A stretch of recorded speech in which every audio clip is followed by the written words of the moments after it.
નમસ્કાર, હું હર્ષ Roy, પાવરબાઝ steel India સાથે કૃષિ જાગરણમાં આપનું સ્વાગત છે। સમાચાર જોતા પહેલા એક નજર આજની હેડલાઇન્સ પર। કિસાન ડ્રોનનો ઉદ્ભવ કૃષિ ક્ષેત્રમાં અસરકારક અને કાર્યક્ષમ ટેકનોલોજી પ્રદાન કરે છે, વડાપ્રધાન નરેન્દ્ર મોદી।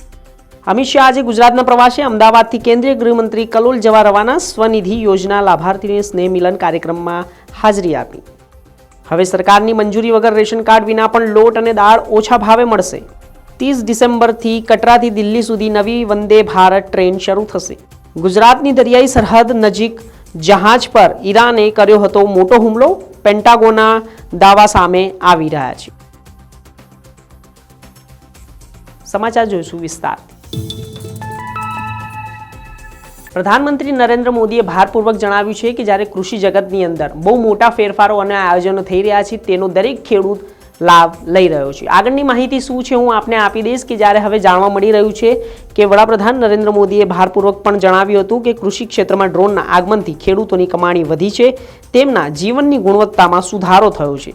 કેન્દ્રીય સ્વાસ્થ્ય મંત્રી મનસુખ માંડવિયાએ એક લેખ શેર કરતા જણાવ્યું હતું કે વડાપ્રધાન કાર્યાલયે ટ્વીટ પર એક પોસ્ટ કરી હતી અને કેન્દ્રીય મંત્રી મનસુખ માંડવિયાએ સમજાવ્યું હતું કે કેવી રીતે કિસાન ડ્રોન પ્રવાહી ખાતરના છંટકાવ માટે અસરકારક અને કાર્યક્ષમ ટેકનોલોજી પ્રદાન કરે છે, જેનાથી ખેડૂતોની કમાણી વધે છે અને તેમના જીવનની ગુણવત્તામાં સુધાર થાય છે। કેન્દ્રીય ગૃહમંત્રી અમિત શાહ આજે ગુજરાતના પ્રવાસે છે।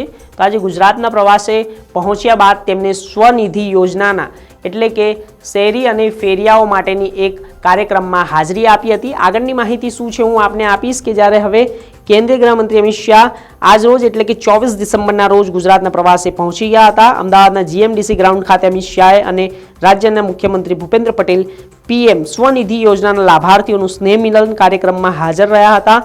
પીએમ સ્વનિધિ યોજના લાભાર્થીઓનું કેન્દ્રીય ગૃહમંત્રીએ શાલ ઓઢાડીને સન્માન કર્યું હતું, જે બાદ લાભાર્થીઓને QR કોડ પણ આપવામાં આવ્યા હતા, જે બાદ મુખ્યમંત્રી અને કેન્દ્રીય ગૃહમંત્રીને સભાને સંબોધી હતી। હાલમાં અમદાવાદથી કલોલ જવા માટે અમિત શાહ રવાના થઈ ગયા હતા।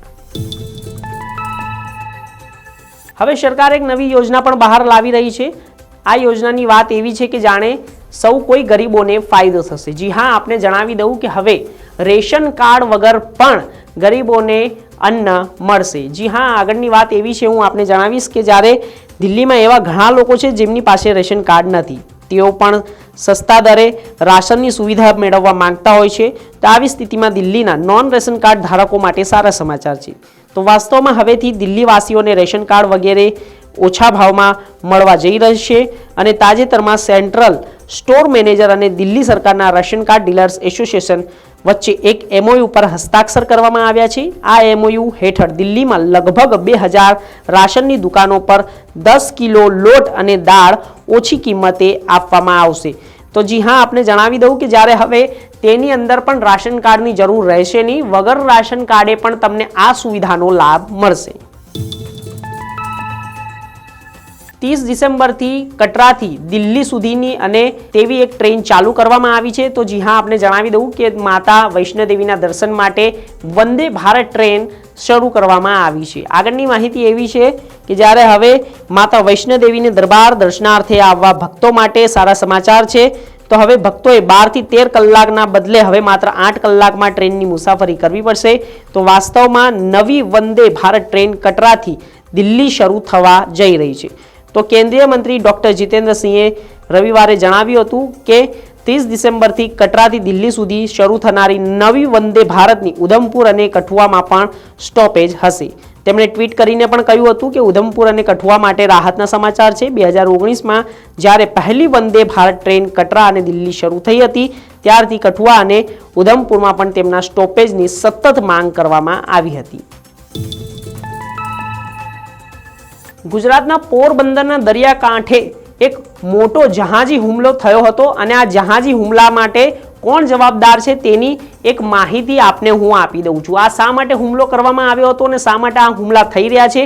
તો દરિયાઈ હુમલા વધતા જઈ રહ્યા છે। તો આગળની માહિતી એવી છે કે જ્યારે ગુજરાતના પોરબંદર દરિયાકાંઠે અરબી સમુદ્રમાં કેમિકલ ટેન્કર પર ડ્રોનથી હુમલો કરવામાં આવ્યો, તે ઈરાને કર્યો હતો। પેન્ટાગોનના આ ઘટનાનો શનિવારે દાવો કરવામાં આવ્યો હતો. આ જહાજમાં લગભગ 20 ભારતીય ક્રૂ મેમ્બરો હતા. પેન્ટાગોનનું કહેવું છે કે આ હુમલા સ્થાનિક સમય અનુસાર સવારે 10 વાગ્યાની આસપાસ થયો હતો. તેણે દાવો કર્યો છે કે આ જહાજ જાપાન માલિકીનું હતું અને આ સાથે જહાજમાં લાગેલી આગ પર કાબુ પણ મેળવી લેવામાં આવ્યો છે. તો હાલ સમાચારોમાં બસ આટલું જ. દેશ દુનિયા અને એગ્રીકલ્ચર ન્યૂઝ માટે જોતા રહો કૃષિ જાગરણ. નમસ્કાર.